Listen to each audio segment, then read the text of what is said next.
استعدادا لبدء العام الدراسي الجديد،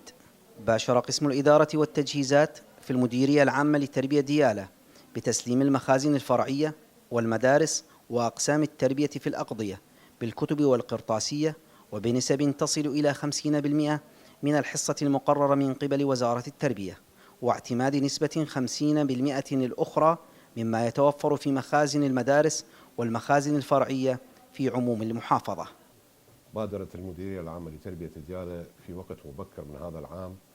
باستلام الحصة المقررة لها من الكتب والقرطاسية من قبل مخازن وزارة التربية،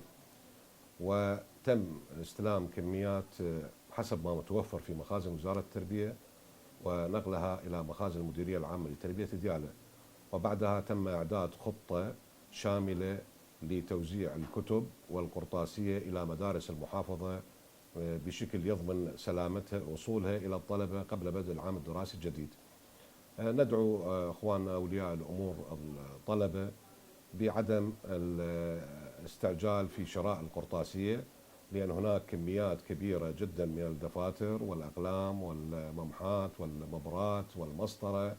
وغيرها سيتم توزيعها على الطلبة حسب الحصة المقررة من الوزارة.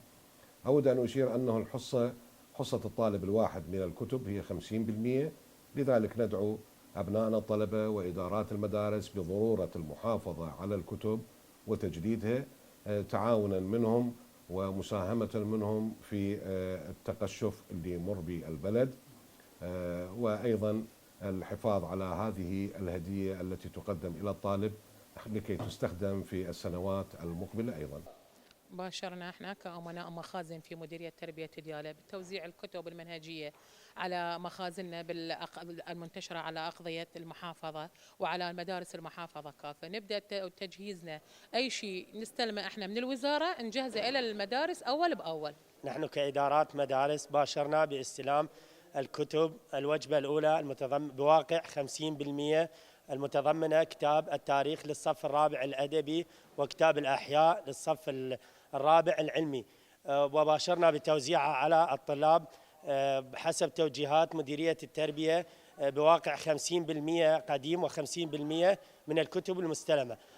أما بخصوص القرطاسية فاستلمناها كاملة وتم توزيعها على الطلاب. كما أن وزارة التربية قد خصصت وعلى لسان السيد مدير قسم الإدارة والتجهيزات كمية من الأثاث المدرسي المختلف إلى المدارس التي استؤنف فيها الدوام في المناطق المحررة، وذلك من أجل إعادة الحياة الدراسية إليها، خاصة ونحن على أبواب عام دراسي جديد. خصصت وزارة التربية مشكورة إلى المديرية العامة لتربية ديالى عدد من الأثاث يصل إلى 250 تخم قنفات و950 رحلة مزدوجة مدرسية وصبورات وطبلات، وإحنا مستمرين في استلامها من قبل وزارة التربية، وهذه أيضا راح نذب أنه العدد الأكبر إلى المدارس التي استؤنف الدوام بها في المناطق المحررة. نحن نطمئن كافة أبنائنا الطلبة في المناطق المحررة وعودة النازحين إليها بأننا سنوفر كافة المستلزمات الدراسية لهم من الكتب والقرطاسية والرحلات والصبورات وتهيئة الأبنية المدرسية والأجواء الدراسية المناسبة لهم.